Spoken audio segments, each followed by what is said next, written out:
enfoque clínico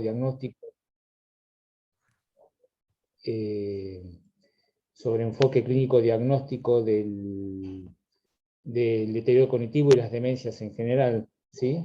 Quizás si tenemos tiempo hablamos un poquito en particular. Primero es muy importante definir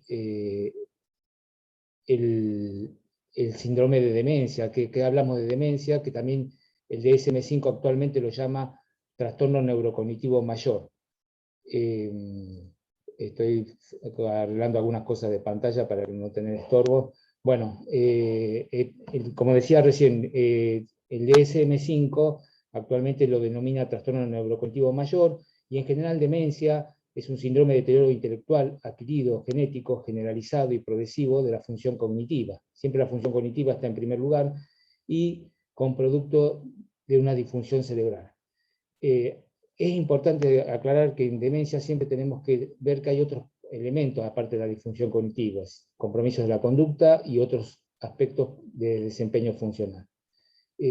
Lo del DSM-5, poniéndole trastorno neurocognitivo mayor, es un intento quizá de usar una palabra menos agresiva que la palabra demencia, y lo que tiene bueno el DSM-5 es que incorpora el deterioro cognitivo leve, un síndrome muy importante, o cuando hablamos de demencia, o también llamado trastorno neurocognitivo menor.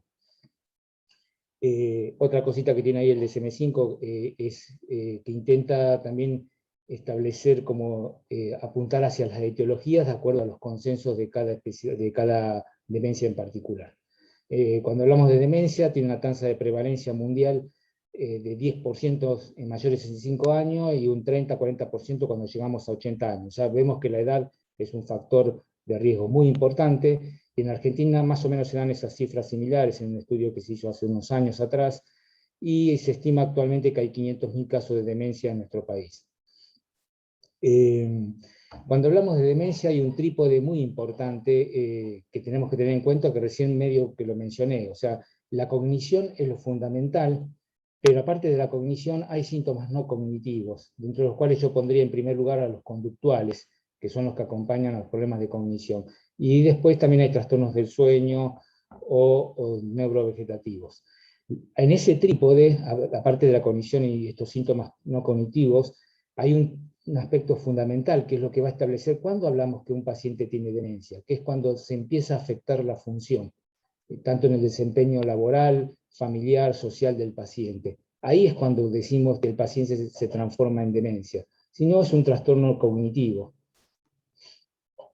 Como decíamos recién, cuando hablamos de las demencias, de ese trípode, en trastorno de la cognición, ¿cuáles son los elementos cognitivos que le damos importancia? Son muchos los elementos cognitivos que uno podría dar importancia. Actualmente el DSM-5 apunta a seis aspectos que son los fundamentales: la memoria, el lenguaje, la visoconstrucción, la atención, las funciones ejecutivas y la cognición social. Después los trastornos de la conducta, bueno, se pueden clasificar de distintas maneras. Lo que es importante es que a veces los pacientes pueden tener mínimos trastornos de conducta, pero a veces pueden ser muy importantes a llegar al punto de tener cuadros casi psicóticos, con alucinaciones y delirios. La apatía es algo que también quisiera remarcar acá, porque la apatía es un síntoma donde, si bien el paciente puede estar tranquilo, es una de las cosas uno de los aspectos que hace que nuestro paciente, sobre todo cuando está en un deterioro cognitivo leve, tener apatía es lo que prácticamente va a marcar un marcador predictor de que ese paciente va a avanzar a demencia. Y como decía antes, el compromiso funcional, que vamos a medir a través de distintas escalas que apuntan a medir las actividades instrumentales de la vida diaria y las actividades básicas de la vida diaria. En el proceso de demencia, de cómo un paciente llega desde la normalidad hasta la demencia, hay todos unos aspectos intermedios, que son una alteración de memoria asociada a la edad, que prácticamente uno no lo puede distinguir casi de deterioro cognitivo leve, y la transición entre deterioro cognitivo leve y demencia. Es casi todo un continuum que uno tiene que tratar de establecer los puntos donde estamos cuando vemos un paciente. Acá esto es muy importante. Acá tenemos deterioro cognitivo, un paciente que empieza a tener una queja cognitiva subjetiva, que es previo al deterioro cognitivo leve, y cuando el paciente empieza en deterioro cognitivo leve, hoy en día podemos marcar la enfermedad, por ejemplo, una enfermedad como el Alzheimer, a través de biomarcadores biológicos, se puede marcar cuando el paciente aún está asintomático. O sea, un cerebro que se está transformando en Alzheimer se puede marcar acá, si uno usa marcadores adecuados que miden amiloide y tau. En la medida que la enfermedad progresa, empiezan a aparecer los síntomas, donde el primero es el deterioro cognitivo leve, o quizás la queja de memoria subjetiva, y después la transición a demencia. Queja cognitiva subjetiva es muy difícil diferenciar de los asociados a la edad, y es algo que hoy en día está muy en investigación. Vamos al deterioro cognitivo leve, que es algo más concreto y que hoy lo tenemos muy bien definido, ¿sí? Es un cuadro donde hay mayor componente patológico. No necesariamente el deterioro cognitivo leve significa que el paciente va a transformar en demencia, pero es un paciente de riesgo para transformarlo. La historia natural del deterioro cognitivo leve puede mostrar que a un 15% por año de transformación pueden evolucionar a demencia, prácticamente llegando a 50-60% a los 5 años. ¿Cuáles son los criterios diagnósticos de deterioro cognitivo leve? Insisto, es el síndrome que va a preceder a la demencia. Primero, la queja subjetiva del paciente. Segundo, que debe ser corroborada por un tercero. Ese tercero puede ser obviamente, generalmente es un familiar, pero puede ser un amigo, a veces los pacientes vienen sin familiares, y hasta puede ser nosotros mismos como médicos, un paciente que ya conocemos y que nos damos cuenta porque pierde las citas, se confunde con los estudios o con la medicación. Nosotros también podemos ser ese tercero, ¿sí? ¿Qué más requiere como criterio diagnóstico? La declinación objetiva de uno o más dominios cognitivos. Esto ya necesitamos test cognitivos para poder hacer esto, ¿sí?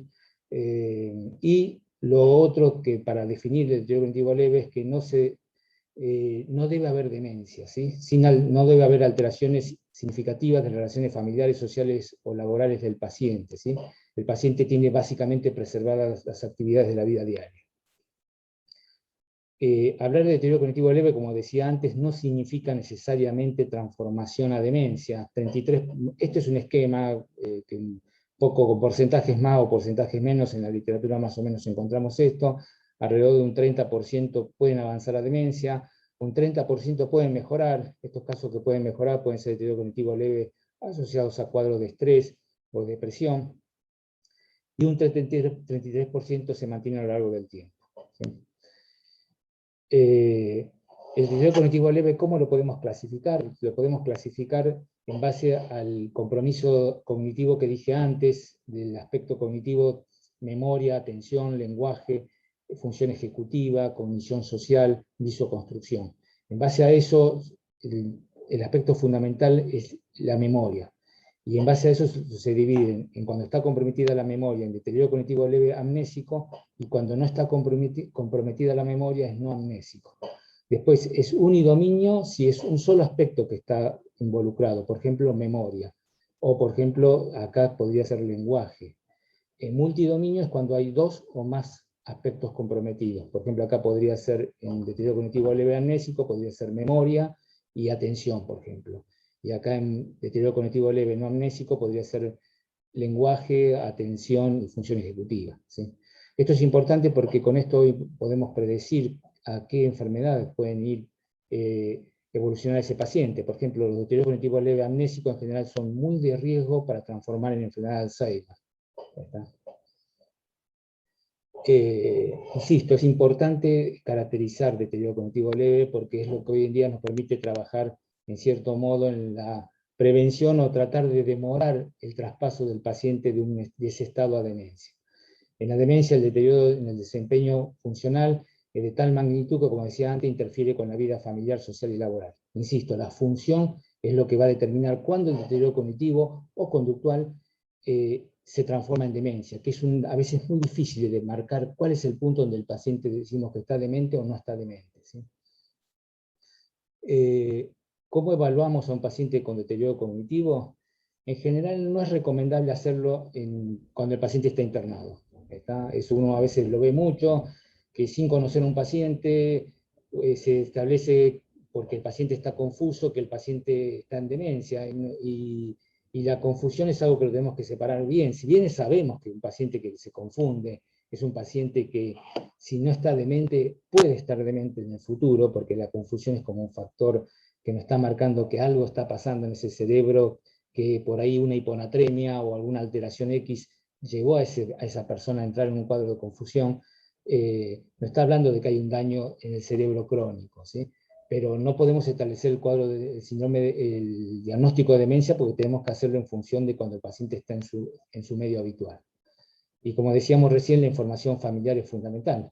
Podríamos en un hospital, en un paciente internado, a través del familiar que nos cuenta cómo es ese paciente en la vida diaria, en las semanas o meses previo a la internación, ahí sí definir o deducir si el paciente estaba con un cuadro de demencia o no. Como decíamos antes, nivel de conciencia, nunca podemos hacer diagnóstico de demencia en un paciente que no tiene el nivel de conciencia adecuado, tiene que estar preservado. Contenido de conciencia es el que está alterado en la demencia. En las demencias o en los deterioros cognitivos puede haber un inicio de compromiso ya de varias funciones, como decía antes, o puede ser focal. A veces un paciente tiene un cuadro focal, por ejemplo, en lenguaje. Y la alteración única que tiene el paciente es el lenguaje, pero la memoria, la atención, función ejecutiva, su desempeño en su vida social, familiar y laboral estaba casi preservado, pero tiene un compromiso focal muy evidente. Eso es un cuadro que son cuadros especiales y muy curiosos, que bueno, que sabemos que también a la larga progresan a un cuadro de demencia clásica, ¿sí? Hay mucha heterogeneidad clínica de presentación, y algo muy importante es ver cómo está el insight. El insight sería como la conciencia de enfermedad, porque distintas demencias tienen la conciencia de enfermedad preservada o no, según de cuál estemos hablando. Siempre esto lo marco muy especialmente. Aún en un paciente que estemos sospechando que tiene una demencia degenerativa, siempre hay que buscar factores de reversibilidad, todos aquellos factores que son potencialmente reversibles y que pueden mejorar el estado funcional del paciente. Ni hablar si ese estado, si ese factor que lleva a un deterioro cognitivo o demencia es el único factor, ¿sí? Por eso siempre tenemos que buscar factores o búsqueda de causas que puedan ser potencialmente reversibles, aún en los pacientes con cuadro degenerativo. Siempre hacer diagnósticos diferenciales con depresión y delirium. Esto es un clásico. Delirium sería síndrome confusional, ¿sí? Una cosita más acá, medicaciones. Siempre es importante ver qué medicaciones toma el paciente, tomarse el tiempo, y cada medicación, desde la que le dan para el aparato gastrointestinal, urinario, o enfermedades pulmonares, cardiológicas, etc. Siempre tenemos que ver todas las medicaciones que toma el paciente y cuáles potencialmente podrían estar empeorando a nuestro paciente, o ser la causa del deterioro de nuestro paciente. Entonces, evaluación clínica, interrogatorio, examen físico, prueba de screening, evaluación neuropsicológica, escalas funcionales, laboratorio general, eventualmente líquido cefalorraquídeo. Esto es cuando un paciente tiene un cuadro rápidamente progresivo. Acá si no, en general líquido cefalorraquídeo no es algo común. Electroencefalograma también en esos casos rápidamente progresivos pueden ayudar. Y las neuroimágenes, especialmente tomografía y resonancia. Biopsia cerebral puede servir en un paciente también, como el líquido cefalorraquídeo y el electroencefalograma, eventualmente en un paciente con una demencia rápidamente progresiva. Interrogatorio al paciente, si está muy deteriorado, al familiar o acompañante. Siempre es casi importante. Interrogatorio al paciente. El paciente, obviamente, en la medida que esté menos deteriorado nos va a ayudar más, y en la medida que esté más deteriorado en cuanto a su historia nos va a ayudar menos, ¿sí? Nos va a ayudar quizás más desde el punto de vista de los síntomas que tiene, pero no de su historia anterior. Ahí sí es importante el familiar o alguien que acompañe al paciente. Bueno, y ahí se establece todo, cuándo comenzaron, tiempo de evolución, antecedentes familiares, etc. Examen físico, siempre asociar todo signo de enfermedad sistémica que puede tener el paciente a ese cuadro responsable de demencia. ¿Por qué? Porque, insisto, muchas enfermedades sistémicas pueden afectar la cognición, y también hay que tenerlas en cuenta a la hora de evaluar a estos pacientes. Si bien la mayoría de las demencias son de causa primaria o secundaria a un factor que actúa directamente sobre el cerebro, cualquier enfermedad sistémica siempre es importante tenerla en cuenta. Y un examen neurológico sistematizado que apunta sobre todo al examen de la marcha y la postura. Esto es algo muy importante. Y bueno, y también la parte neurológica en general. El deterioro cognitivo siempre debe ser documentado por medio de una evaluación breve del estado mental y debería ser confirmado por una evaluación neuropsicológica ampliada. Esto a veces es un poquito complicado, la evaluación neuropsicológica ampliada, pero bueno, deberíamos tratar de tender hacia eso, ¿sí? ¿Cuáles son los dominios cognitivos conductuales y su evaluación? ¿Qué métodos usamos? Podemos hablar de métodos de screening, o sea, de búsqueda de un paciente que pueda tener potencialmente un trastorno cognitivo, y ya las baterías de evaluación, que esto lo hacen los neuropsicólogos o gente especializada en el tema. Los métodos de screening, el más usado es el Mini-Mental. El Mini-Mental es el más usado, el más simple, es muy simple de usar. Después hay otro que es un poquito más complicado que el Mini-Mental, que es el MoCA, que es un poquito más duro.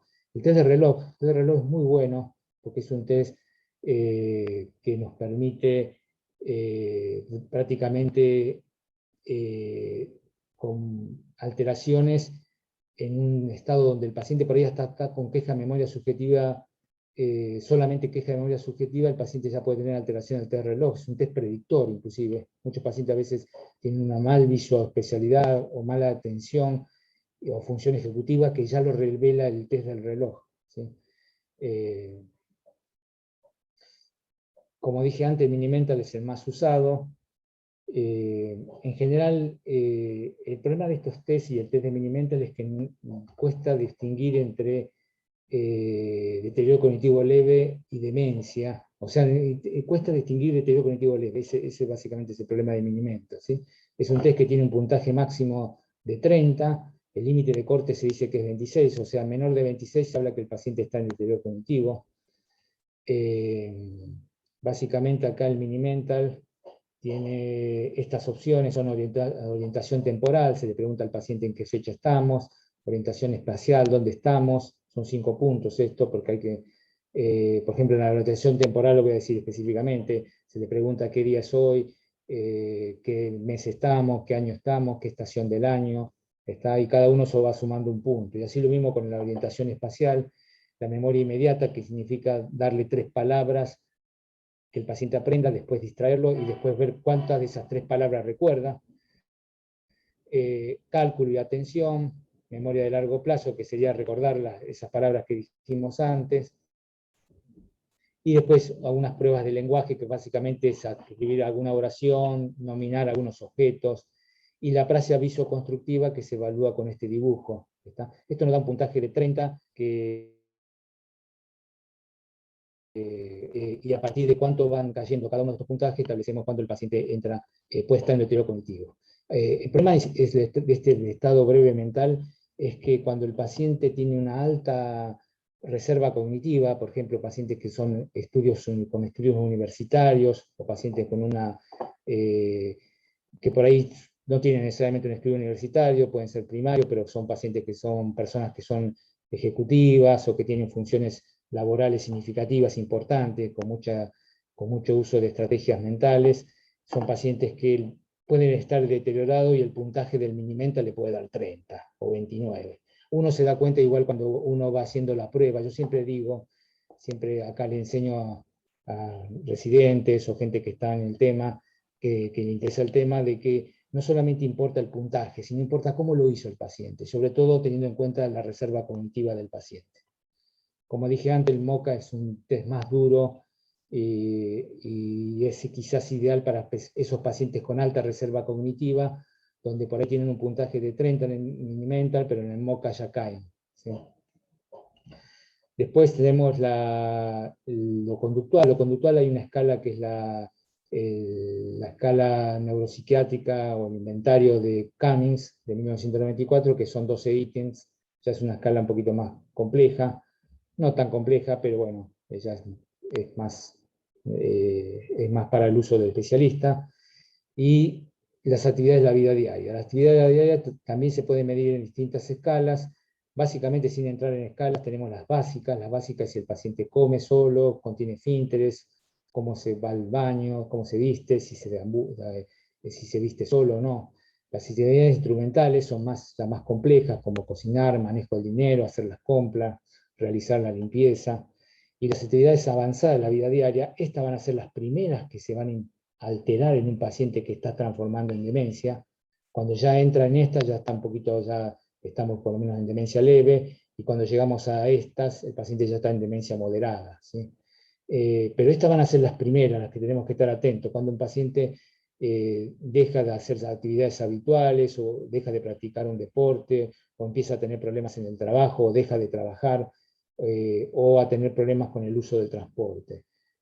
Cuando estas se empiezan a alterar, y en un paciente que tiene deterioro cognitivo, estamos hablando obviamente, nos están marcando que ese paciente puede estar transformando en demencia. Estas son las escalas que se pueden usar. La evaluación neuropsicológica, como decía antes, ya necesitamos acá de un neuropsicólogo generalmente, que es el que las hace. Acá tenemos las pruebas. Este es como lo hacemos acá en el hospital. Medimos memoria verbal, visual, visoconstrucción, lenguaje, atención y funciones ejecutivas, con test que no son tan complicados de hacer, pero que bueno, hacer todo junto son como más de 1 hora de trabajo, 2 horas, puede llegar inclusive. Esta es la normalidad, cuando el paciente tiene puntajes normales, y un desvío estándar de menos 0,5, menos 1, menos 2. Se dice que el deterioro cognitivo leve es cuando el paciente tiene un deterioro cognitivo, tiene una caída del desvío estándar en la prueba que funciona de menos de 1,5. De 1,5 para allá está alterada la función. Por ejemplo, en este paciente está alterada la lista de Rey, que es una manera de medir memoria episódica o memoria verbal. Con esto podemos clasificar bien al paciente, es decir, el deterioro cognitivo leve, este sería un multidominio amnésico, porque tiene comprometida la memoria, tiene comprometido el lenguaje, función ejecutiva y atención, ¿sí? Este es un paciente que tiene una alta chance de progresar a demencia, a enfermedad de Alzheimer. Fíjense que el Mini-Mental de este paciente es 21/30, pero a veces pueden ser pacientes que tienen un Mini-Mental muy bajo, pero como decía antes, por ahí están funcionalmente bien todavía, ¿sí? No es lo clásico, ¿sí? Cuando ya tienen este nivel de Mini-Mental, generalmente son pacientes que seguramente están en demencia, ¿sí? Bueno, básicamente esto es para decir que la enfermedad de Alzheimer afecta fundamentalmente la memoria, pero no siempre. Hay pacientes que tienen enfermedad de Alzheimer donde la memoria no es la afectada inicialmente, sino puede estar comprometida inicialmente la visoespacialidad, o inclusive el lenguaje antes que la memoria, ¿sí? Pero lo típico del Alzheimer es que la memoria empieza a ser afectada en forma desproporcionada. La función del lenguaje suele estar más asociada a las demencias frontotemporales, y el otro punto de las demencias frontotemporales es la afectación de la conducta. ¿Qué nos puede ayudar el laboratorio? El laboratorio, obviamente, todo lo general, para saber qué enfermedades generales puede tener nuestro paciente o no, si es diabético, si tiene insuficiencia renal, porque todas esas cosas, todos esos aspectos afectan la función cognitiva de nuestros pacientes, ¿sí? Todas estas hay que corregirlas, obviamente, si las encontramos. Como decía antes, la punción lumbar queda reservada cuando son pacientes con deterioros cognitivos rápidos, ¿sí? Con una caída de 4 puntos del mental entre 2 visitas que venga el paciente, o un deterioro que sea claramente ostensible a la luz del interrogatorio con el familiar del paciente, ¿sí? Estos son pacientes que generalmente se internan y para estudiarlo más rápidamente. El electroencefalograma, como decía, puede ayudar en esos casos, tanto para enfermedades por priones, pero también para enfermedades autoinmunes. Neuroimágenes. La neuroimagen es fundamental, ¿sí? Se empieza con la tomografía computada, que es lo más sencillo. La tomografía nos da muchos datos, nos puede dar sobre todo patrones de atrofia, si el paciente tiene más atrofia temporal, frontal, parietal, porque eso también correlaciona en cierto modo con la patología. Como decía antes, muchos pacientes tienen atrofia y no tienen deterioro cognitivo, pero encontrar atrofias marcadas, y sobre todo si esa atrofia es adquirida, para decirlo de alguna manera, no está hablando de que ese paciente está en riesgo de transformar en demencia en los próximos años, en los próximos meses o años. ¿Qué más? Obviamente la presencia de lesiones focales, siempre obviamente encontrar un tumor, abscesos, infarto, hemorragia, etcétera, etcétera, son pacientes que van a deteriorar un aspecto cognitivo o varios aspectos cognitivos según la lesión y el tamaño de la lesión y la velocidad con que se instala la lesión. La resonancia siempre obviamente es mucho mejor, nos permite ver fosas posterior, alteraciones más localizadas en sustancia blanca, que por ahí la tomografía no las aprecia claramente. las estructuras hipocámpicas, que si bien en la tomografía se ven bastante bien, con la resonancia se ven muy bien. El SPEC, que es un estudio por radioisótopos que estudia mejor la perfusión tisular, o sea, cómo está en irrigación del tejido, para decirlo de alguna manera, y los patrones de hipoperfusión, ya sean temporoparietal o frontal, nos pueden orientar un poco. Igual son estudios poco definidos y en general no lo usamos mucho. Mucho mejor es el PET con flores de sodio y glucosa, que marca el metabolismo cerebral, es de mucha utilidad y es bastante precoz, alteraciones, y se define, da imágenes muy definidas, ¿sí? Como decía antes, la atrofia hipocámpica es lo que uno busca, sobre todo en una tomografía, y en la resonancia lo vemos mucho mejor. Acá medimos la altura del hipocampo, la altura del ventrículo, de la prolongación temporal, la distancia de esta cisura entre el tronco encefálico y el lóbulo hipocámpico. Y esta atrofia hipocámpica, en la década del 90, un neurólogo prestigioso holandés, Scheltens, hizo esta escala, que es muy sencilla, no importa igual tanto estas cifras que están acá, que es cuánto tiene de atrofia el paciente, en base a esos parámetros que dije antes, y básicamente nos dice esa escala que de 2 para adelante son pacientes que tienen atrofia hipocámpica significativa, ¿sí? También se pueden hacer volumetrías hipocámpicas, pero eso prácticamente no se usa porque la escala visual es muy buena, y básicamente estas son distintos. Este es un hipocampo normal, este es un grado 1, un grado 2, un grado 3 y un grado 4.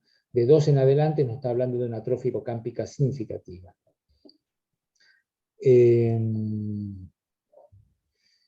Seguimos. A ver, siempre hay que fijarse también otros aspectos, como puede ser, por ejemplo, los tamaños de los ventrículos. Esto nos puede ayudar a procesos de demencia secundarias como el Hacking-Adams, patrones de atrofia cortical, ¿sí? Porque a veces son parietales o frontales, como en este caso. Esta es una atrofia temporal frontal muy interesante, que se aprecia muy bien. Esto puede ser, por ejemplo, en pacientes que tengan una demencia frontotemporal con un comportamiento alterado en forma significativa, podemos encontrar este tipo de patrón de atrofia, ¿sí? Este tipo de atrofia temporal tan marcada, esto se puede ver a veces en demencias semánticas. Demencias semánticas son pacientes con demencia frontotemporal que tienen un compromiso del lenguaje muy marcado inicial. Son, como decía antes, un paciente con un cuadro focal le cuesta denominar objetos, definir objetos, pero el paciente después el resto está todo bien, ¿sí?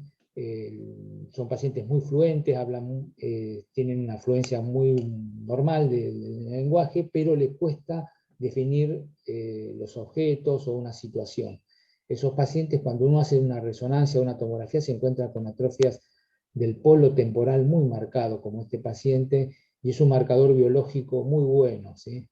Es más, yo cuando tengo un paciente que sospecho de demencia semántica, rápidamente quiero ver la tomografía o la resonancia para ver si me encuentro con una atrofia del temporal marcado, porque prácticamente le pone el sello al paciente. Por eso la resonancia y tomografía son muy importantes, ¿sí? En una fase progresiva no fluente, este es otro tipo de demencia del lenguaje, donde el paciente lo que tiene es una dificultad para hablar, o sea, el paciente tiene un habla esforzada, le cuesta hablar, o sea, no tiene influencia. A diferencia del semántico, a estos pacientes le cuesta encontrar las palabras, tienen un lenguaje telegráfico, saben todo, o sea, se dan cuenta de todo, pero le cuesta hablar, ¿sí? Tiene un lenguaje forzado, uno se da cuenta cuando el esfuerzo que hace el paciente para encontrar las palabras, ¿sí? Son pacientes que se deprimen más, y bueno, y podemos encontrar en esos pacientes, perdón, estoy retrocediendo, en esos pacientes podemos encontrar una atrofia más marcada a nivel frontal. Bueno, como decía antes, el PET con flúor de sodio y glucosa es muy bueno porque este sería un PET normal, con una buena metabolismo de la corteza, En el Alzheimer, sobre todo, están comprometidos los lóbulos parietales y los temporales, y en las demencias frontales, en los lóbulos frontales. Ya hablando de causas sin entrar en todas las causas, ¿sí? Cómo enfocamos a los pacientes, tratando de dividirlo en las que son de origen degenerativo o las que son de origen secundario, ¿sí? Las degenerativas, hoy en día se clasifican en función de las moléculas que pueden estar alteradas, y esto es importante porque hoy en día la biomarcación de un paciente que está antes de demencia intenta biomarcar estas moléculas. Por ejemplo, en el Alzheimer, en estos días la FDA aprobó el aducanumab, que es un anticuerpo monoclonal contra la amiloides, y esos pacientes, si uno va a usar esa medicación, que bueno, está muy discutido el tema ese, pero si en el futuro usaríamos esa medicación, tenemos que marcar si el paciente tiene patología amiloide o no, si no, no podemos dar esa medicación. Y en el futuro va a ser con todas las demencias, con el Parkinson, o con la enfermedad de Parkinson, con la demencia de Lewy, con las enfermedades Tau, ¿está? Hay que hacer biomarcación, y en un futuro habrá quizás un anticuerpo monoclonal o algún mecanismo por el cual uno podrá prevenir o tratar de demorar el proceso antes de que el paciente entre en la enfermedad. Como decía antes, después tenemos que buscar todas las causas secundarias que pueden hacer que nuestro paciente, aún teniendo una enfermedad degenerativa, y si no la tiene con más razón, puedan mejorar la cognición corrigiendo todos estos problemas, ¿sí? Son, como decía antes, las demencias tratables o las secundarias, como se decían antiguamente, ¿sí? Los cuadros vasculares, los cuadros infecciosos, neoplásicos, etc. Las mayorías de las demencias son degenerativas e incurables, y como dije antes, tenemos que buscar todas las causas potencialmente reversibles. Como decía antes, demencia rápidamente progresiva o deterioro cognitivo rápidamente evolutivo. Para definir ese cuadro, el paciente tiene que tener una evolución que tiene que estar entre un mes y se habla hasta el año. Algunos hablan de hasta 2 años, pero en general es hasta el año de evolución, ¿sí? ¿Qué hay que hacer en los pacientes que tienen un cuadro de deterioro cognitivo rápidamente progresivo? Como decía antes, descartar obviamente que sea un cuadro confusional en primera evaluación, fármacos tóxicos, todos los factores secundarios a corregir, hacer un buen laboratorio, donde es importante el HIV, BBRL, evaluación de autoinmunidad, las demencias autoinmunes son bastante frecuentes, neuroimagen, hacer la PL es muy importante, el electroencefalografía, el encefalograma, screening de neoplasia, ¿está? Y bueno, y las enfermedades por priones suelen ser, cuando todo esto va dando negativo, va quedando esto, ¿sí? En las enfermedades autoinmunes muchas veces vamos a encontrar una enfermedad autoinmune puede dar una resonancia normal, eso es importante, o casi normal, pero a veces nos dan imágenes como hiperintensidades en lóbulos temporales, en núcleos caudados, o periacueductal o periventricular, que son bastante orientativas, ¿sí? En el Creutzfeldt-Jakob o en enfermedades por priones podemos encontrar en la difusión, sobre todo, alteraciones en los núcleos caudados, que es muy típico de Creutzfeldt-Jakob, o alteraciones corticales en la difusión, con patrón electroencefalográfica con descargas en forma periódica generalizadas. Esto es muy típico de Creutzfeldt. Sin embargo, aún en estos pacientes con cuadros muy típicos hay que ser muy cuidadoso de descartar que no sean autoinmunes. Vamos a ver si tenemos tiempo de entrar un poco sobre esto. Bueno, en la enfermedad de Alzheimer específicamente, como decía antes, la anatomía patológica comprende la alteración de 2 proteínas fundamentales que son la tau y el amiloide. El amiloide es una proteína que al plegarse mal genera una acumulación de fibrillas extracelulares, extraneuronales, que forman las placas de amiloides. La tau se acumula dentro de las neuronas, es una proteína normal que degenera y forma ovillos neurofibrilares. En los pacientes que tienen demencia de Alzheimer, sobre todo la que empieza después de los 65 años, en general, no es la patología Alzheimer tau amiloide no es pura. Esos pacientes generalmente suelen tener patología de Lewy, patología TDP43, que es otra proteína que puede alterarse, pueden tener patología vascular. es lo que se llama demencia de comienzo tardío, que antiguamente se llamaba demencia senil. Esa demencia senil o comienzo tardío, hoy se le llama demencia Alzheimer de comienzo tardío, en general son pacientes con superposición patológica, y por lo tanto tratamientos que vayan dirigidos al amiloide o tau probablemente no van a ser del todo exitosos, ¿sí? Eso van a ser mucho mejores para los pacientes con esa patología de Alzheimer menos de 65 años, donde el proceso tau y amiloide es más puro. En el Alzheimer podemos tener una heterogeneidad clínica muy marcada. Hay pacientes, como decíamos antes, que debutan con problemas de memoria, que es lo más típico, pero a veces pueden ser Alzheimer que debutan con problemas conductuales, como una demencia frontal, o con problemas de lenguaje, hay una forma logopénica muy típica, o atrofia cortical posterior. Es una demencia de Alzheimer que es posterior, que empieza más con problemas visoespaciales, con marcados problemas visoespaciales, el paciente le cuesta identificar de qué lado están las cosas, si entra un auto por ahí pone la mano sobre la parte para abrir el auto donde estarían, donde el auto donde está la manija para abrirlo, sino del lado contrario. Son pacientes de hecho que muchas veces van al oftalmólogo pensando que hay un problema visual, hasta que el oftalmólogo se da cuenta que no es un problema de la visión, sino que es un problema cortical, ¿sí? Esos pacientes suelen tener la memoria muy preservada y son conscientes de sus problemas, tienen un insight preservado, ¿sí? Pero bueno, con el tiempo esos pacientes también comprometen la memoria. Este es un caso de un paciente que yo tuve hace unos años atrás, donde también tenía una marcada alteración de la escritura. Cuando hacía la copia del dibujo, de la visopercepción, hacía un cuadrado. Este es el reloj que hace ese paciente. Es una paciente que en este momento, al hacer esta evaluación, la memoria estaba prácticamente preservada, con un insight muy importante marcado. Y tenía una atrofia marcada más a nivel posterior. Esto no quiero entrar mucho en predictores de conversión a demencia, pero bueno, hoy en día es importante lo genético, cada vez va a ser más importante lo genético. Solamente marcaría esto. Hay 3 genes cuyas mutaciones pueden dar formas autosómicas dominantes. No son comunes, pero bueno, estas son cuando encontramos familiares, un componente familiar muy marcado, de padre a hijo, con tíos, nos habla de que puede ser una forma autosómica dominante y corresponde a una de esas 3. Hoy en día esos genes los podemos marcar muy bien, ¿sí? ¿Qué predictores cognitivos tenemos? Como decía antes, la alteración de la memoria es fundamental, ¿sí?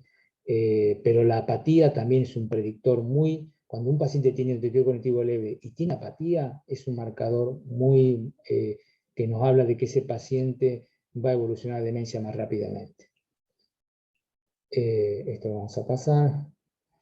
Con respecto a predictores de patología amiloides, sin entrar mucho en el tema, la amiloide es algo que se acumula en el cerebro 20 años antes, se empieza a acumular 20 años antes del comienzo de la demencia. O sea, la acumulación de la amiloide, que son estas placas que acá vemos de color amarillo, rojizas, es un proceso que lleva 20 años antes de empezar la demencia en sí, ¿sí?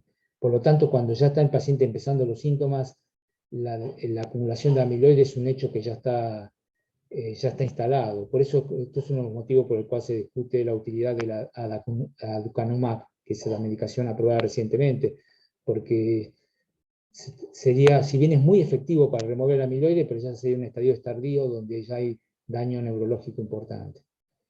Esto lo vamos a pasar porque esto es más específico. Insisto, en el Alzheimer hoy en día podemos llegar más temprano, o sea, la idea no es diagnosticar al paciente con enfermedad de Alzheimer cuando tiene demencia, sino empezar a tratar de diagnosticarlo cuando está en los primeros síntomas, con deterioro cognitivo leve, y todavía más precozmente a través de los biomarcadores. Esto es algo que en la medida que aparezcan tratamientos, va a ser el futuro próximo del diagnóstico de la enfermedad. Bueno, hoy esto lo vamos a pasar, esto más específico. Bueno, como decía antes, después están los predictores de imágenes. Dentro de los predictores de imágenes, como decía antes, la atrofia hipocámpica entorrinal es algo que es el factor más importante de predictor de conversión a demencia, ¿sí? No todo paciente que tenga una atrofia hipocámpico entorrinal va a evolucionar a demencia, pero son pacientes donde uno pone más el ojo, ¿sí? A veces tenemos pacientes con buena reserva cognitiva, es este caso sería, pacientes con buena reserva cognitiva, que no están dementes, pero que cuando uno hace la tomografía tiene una atrofia hipocámpico entorrinal, con una simple tomografía muy marcada. Eso habla que ese paciente tiene un proceso probablemente patológico cerebral que más adelante va a transformar en demencia, ¿sí? Por el contrario, pacientes con baja reserva cognitiva, por ahí cuando uno hace una tomografía, el paciente por ahí ya está en demencia, no encontramos atrofia, ¿sí? La reserva cognitiva, como decía antes, es el grado de instrucción que tiene el paciente, no solamente por escolaridad formal, sino también a través de qué vida laboral hizo el paciente, ¿sí? Si un paciente por ahí fue albañil, no fue al colegio, a la escuela fue 2 o 3 años, pero en su actividad laboral llegó a ser maestro mayor de obra, ¿sí? Ese paciente tiene una alta reserva cognitiva, mientras que el paciente con menor escolaridad o con una tarea laboral más simple, se dice que tiene una reserva cognitiva baja, ¿sí? Esto es importante porque este paciente con alta reserva cognitiva es como que necesita mayor lesión cerebral, mayor enfermedad patológica para entrar en demencia, mientras que este paciente entra en demencia con reserva cognitiva baja de una manera más precoz, ¿sí? Este paciente sí, con reserva cognitiva baja evoluciona más lenta, pero el con reserva cognitiva alta, una vez que entra en demencia, cae mucho más rápidamente. Este es un buen esquema que explica muchas de las cosas que vemos muchas veces en la sala o en el consultorio, ¿sí? Bueno, este es el SPEC, como decía antes, en general no ayuda mucho, pero encontrar este patrón con hipoperfusión parietal nos ayuda un poco cuando lo encontramos, ¿sí? El PET, como decía antes, es mucho más útil.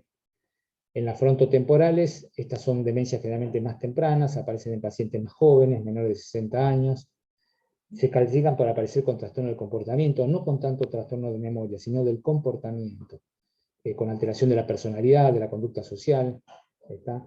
Pero a veces, en lugar del trastorno del comportamiento, el otro trastorno que puede predominar es el trastorno del lenguaje, ¿sí? Estas demencias, las frontotemporales, tienen muchas presentaciones. Pueden presentarse con una forma conductual, con una demencia semántica, con una forma no fluente, con una forma logopénica, con un síndrome de movimientos anormales llamado síndrome córtico basal, con un síndrome de movimientos anormales llamado PSP, que es parálisis supranuclear progresiva, o hasta con una ELA, una esclerosis lateral amiotrófica. Son pacientes que ya sea que empiezan con el trastorno conductual o que en alguna de estas evoluciones de todas esas enfermedades van a ser una demencia frontotemporal, ¿sí?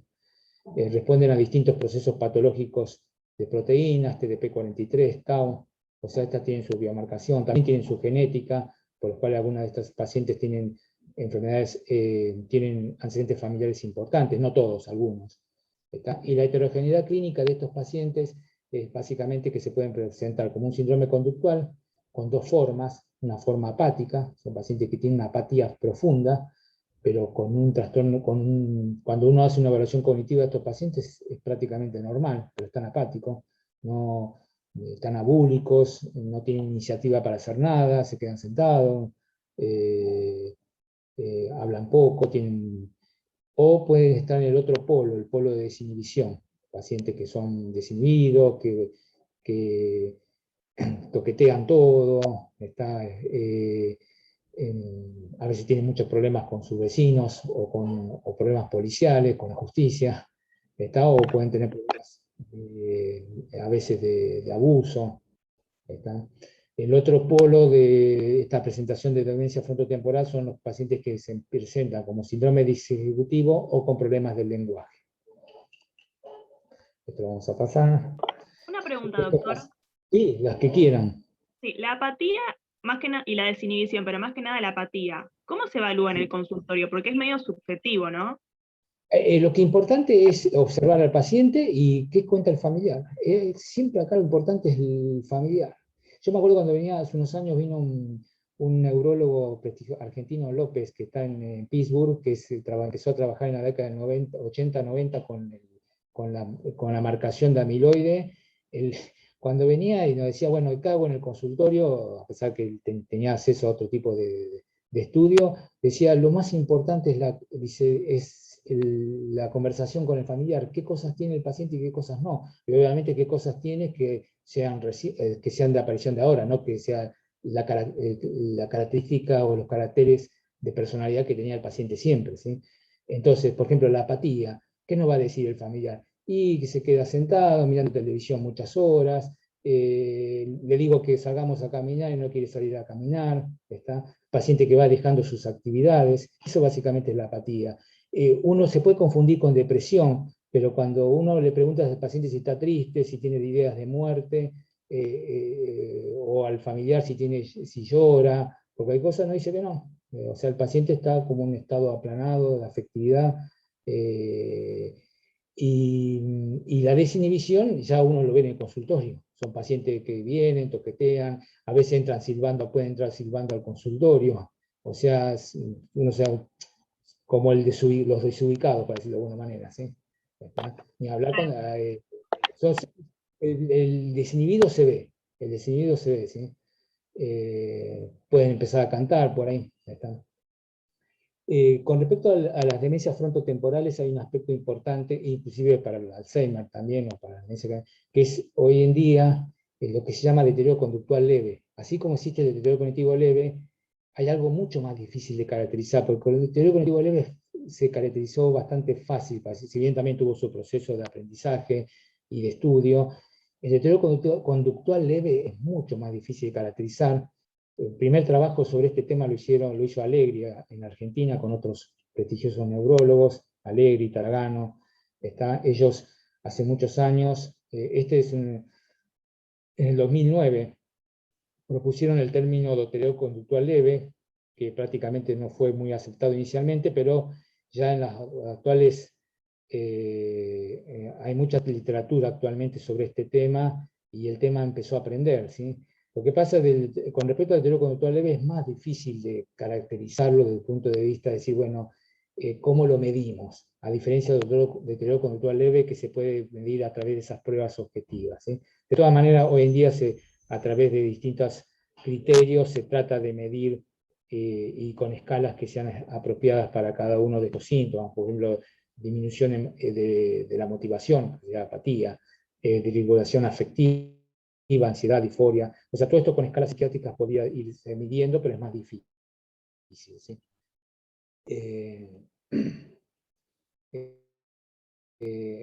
Esto para mostrar que a veces un paciente con un trastorno del lóbulo frontal, a veces pueden tener una conducta bastante normal en cuanto al exterior, cuando van al consultorio, la memoria está muy bien, se visten en forma adecuada, pero sin embargo cuando uno va a la casa de estos pacientes se puede encontrar con esto, ¿sí? Esta es una paciente que yo vi hace unos años, de hecho ayer la vi justo, que un día vino la hija y me mostró esta foto, ¿sí? Igual estos pacientes hay que tener cuidado porque no necesariamente es una demencia frontotemporal, pero cuando uno encuentra conductas de este tipo, tenemos que estudiarlo, ¿sí? Sobre todo cuando esto es algo que no era de siempre, sino el familiar nos dice, no, hace 5 años empezó a hacer esto. ¿Sí? Una característica de los pacientes con demencia frontotemporal es como que hacen como una desinhibición del lóbulo parietal, y son pacientes que a veces se dedican a pintar. Esto es muy típico. Yo me acuerdo que hace unos años yo tenía una paciente con una demencia, con un síndrome de desinhibición marcado, y esta paciente me acuerdo que venía con el esposo y me decía que le gustaba ya pintar de antes, pero cuando que empezó con el cuadro de desinhibición, empezó a pintar todo, ¿sí? Bueno, como decía antes, después la otra forma de presentación de las demencias frontales es la presencia de cuadros del lenguaje, como la demencia en la afasia no fluente o la demencia semántica. Ya vamos redondeando. A ver, me estoy yendo para atrás.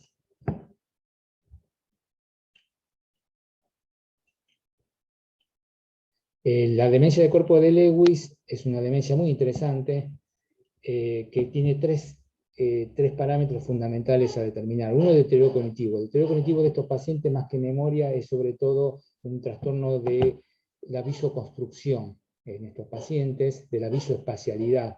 ¿Está? El otro parámetro importante de estos pacientes es que tienen parkinsonismo, que empiezan con alguna lentitud en la marcha o poco balanceo, pueden tener temblor. En general no cumplen los criterios de enfermedad de Parkinson, pueden tener fluctuaciones cognitivas, o sea, ese es otro aspecto. Estos pacientes a veces en unas horas del día están muy bien mentalmente, hasta por ahí trabajan, hacen alguna tarea, y de repente hay momentos del día, que pueden coincidir con el atardecer o no, donde el paciente se confunde. Esta es una característica muy propia de la demencia de cuerpo de Lewy, inclusive de la demencia parkinsoniana. Cuando el paciente parkinsoniano entra en demencia, muchas veces tienen estas fluctuaciones cognitivas. Y el otro aspecto de estos pacientes es que muchas veces tienen alucinosis visuales, de las cuales a veces son conscientes, plenamente conscientes. ¿Sí? El paciente dice, sí, veo a veces un gato que se me aproxima, o siento que alguien está al lado mío. Estas son características clínicas muy típicas de la enfermedad de cuerpo de Lewy, que la tenemos que pensar. ¿Sí? Y otro de las características que tienen estos pacientes acá en el sueño, suelen tener lo que se llama trastorno del sueño REM. Trastorno del sueño REM son pacientes que cuando están en el sueño REM, que están soñando, en lugar de inhibir la motilidad corporal, o sea, de entrar en atonía, estos pacientes empiezan como a actuar el sueño, ¿sí? Patean, pegan, pueden gritar, hablar. ¿Está? No todo trastorno del sueño REM va a transformarse en Parkinson o en demencia del cuerpo de Lewy, pero un paciente que empieza a determinada edad, a los 40, 50, con trastorno del sueño REM, hay que estar atento porque ese es un marcador biológico, marcador de alteración que nos hace pensar que ese paciente puede tener en un futuro próximo o más alejado Parkinson o demencia del cuerpo de Lewy. ¿Sí? A veces puede ser primario, o sea, no siempre significa que va a evolucionar a eso. ¿Sí? Como decía recién, los pacientes con demencia del cuerpo de Lewy, a lo parecido a la atrofia cortical posterior del Alzheimer, son pacientes con mucha alteración en la visoespacialidad. Le cuesta dibujar, hacer un cubo, el test de reloj lo hace muy mal. La otra alteración importante a remarcar es la hidrocefalia normotensiva o síndrome de Hacking-Adams, que básicamente es un síndrome clínico radiológico que consiste en una tríada clínica, trastorno de la marcha, deterioro cognitivo e incontinencia urinaria, con una presencia de dilatación ventricular. Son pacientes que tienen lo que se llama un índice de Evans mayor de 0,3. El índice de Evans se toma el mayor diámetro entre los ventrículos, en la prolongación frontal de los ventrículos laterales, con el diámetro de la cavidad craneal en su parte posterior, que es su parte de mayor longitud. Entonces se toman estos dos índices, se dan estas dos medidas, y si da mayor de 0,3 se dice que tiene un índice de ABA mayor de 0,3 y es más compatible con un cuadro de Hacking-Adams. Pero esto sí tiene la triada, ¿sí? O aunque sea uno o por lo menos dos de los tres. ¿Sí? Después hay otros signos, ¿sí? El abalonamiento del tercer ventrículo, si tiene estos lagos o estas especies de ensanchamientos de espacios uranoideos. ¿Está? Hay otro ángulo que se llama ángulo calloso. Todos estos son marcadores que nos ayudan a establecer un diagnóstico radiológico, además de lo clínico. Y la prueba de oro es la punción lumbar, pero esta punción lumbar es importante. ¿Qué es lo que hay que hacerla cuando el paciente tiene un trastorno de marcha significativo? ¿Sí? Porque ¿qué es lo que vemos en la punción lumbar de extracción? Se extrae 30 a 50 mililitros de líquido cefalorraquídeo y se ve si el paciente mejora la marcha o no. ¿Sí? Es una marcha imantada, la típica del Hacking-Adams, y que va a ser que cuando se hace esta prueba el paciente tiene una mejoría significativa. Todo esto se mide. Rápidamente, el deterioro cognitivo vascular muchas veces se superpone con la demencia tipo Alzheimer, o no, puede ser puro. En general, si es puro, es un paciente que tiene un deterioro cognitivo no progresivo, ¿sí? O que va progresando en forma paso a paso a medida que la enfermedad vascular va avanzando. ¿Sí? Hay distintos patrones que se asocian, pero yo remarcaría aquellos pacientes que sobre todo tienen infartos en zonas estratégicas. Las zonas estratégicas son tálamo y hipocampo. Esto lo vamos a pasar. Sin entrar en tratamiento, porque no quiero entrar en tratamiento, porque no es la idea de la clase. Solamente quiero remarcar algunos consensos de demencia que son muy buenos a aquellos que les interesa el tema. Los consensos canadienses, hay uno que salió el año pasado, y lo otro consenso que también a aquellos que les interesa el tema remarcaría son los de Lancet. Lancet el año pasado también sacó un consenso, todo lo que tiene que ver con intervención y prevención en demencia, ¿sí? Básicamente haciendo, y ya con esto termino, estos consensos hacen mucho hincapié a 12 factores que son los que podemos prevenir la demencia, ¿sí? Y estos, en este camino, desde el nacimiento hasta la edad adulta, todos estos factores tenemos que ir actuando a lo largo de la vida de un paciente para evitar que pase a demencia, ¿sí? Actuando sobre los factores modificables, podríamos prevenir hasta el 40% de las demencias, ¿sí? Empieza desde pequeño, cuando uno, si va al jardín de infante o no, si hace una escolaridad, ¿está? La pérdida de audición, se le da mucha importancia, esto hay que corregirlo cuando encontramos, injuria traumática, hipertensión, alcohol, obesidad, en la edad media de la vida sobre todo, ¿sí? Cuando el paciente está entrando en demencia, obviamente que corregimos estos factores, pero ahí ya no vamos a tener el mismo éxito si lo vamos haciendo clínicamente desde la edad media de la vida, ¿sí? El fumar, la depresión, el aislamiento social, la inactividad física, hoy en día también se está dando importancia a la contaminación ambiental, y la diabetes también son factores que debemos controlar para prevenir la demencia, ¿sí? Una cosita y ya terminamos. En estos últimos años se está viendo, y quizás porque algunos de esos factores que mencioné antes, en estos últimos 30, 40 años empezaron a modificarse, por ejemplo el control más estricto de la presión, de la diabetes, se está viendo que en los países desarrollados una caída de la incidencia de demencia, si bien la demencia está aumentando, como la expectativa de vida es mayor, sacando este tema de lo que pasó ahora el año pasado y este año con la pandemia, la expectativa de vida es mayor, eso va generando que va aumentando la cantidad absoluta de pacientes con demencia. Lo que se está viendo es que cuando uno compara grupos poblacionales de la década del 70 con la década del 90, con el comienzo de este siglo, hay una caída de la demencia, de la incidencia de demencia aproximadamente del 10% por década, ¿sí? Esto es algo que ya se empezó a ver ya hace como 7, 8 años, se empezó a publicar y cada vez está mucho más claro, ¿sí? Se le atribuye a muchos factores, pero probablemente los más importantes son los que mencioné recién, ¿sí?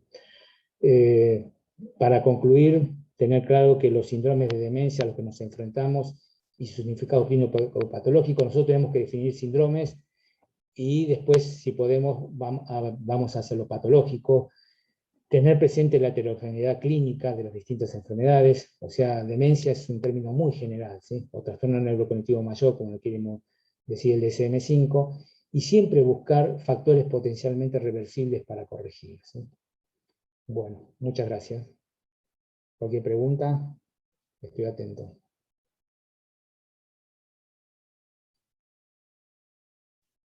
Hola, hola. Hola, doctor, ahí lo estamos escuchando. Chicos, ¿alguna pregunta?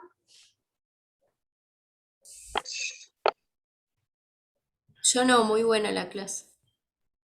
Bueno.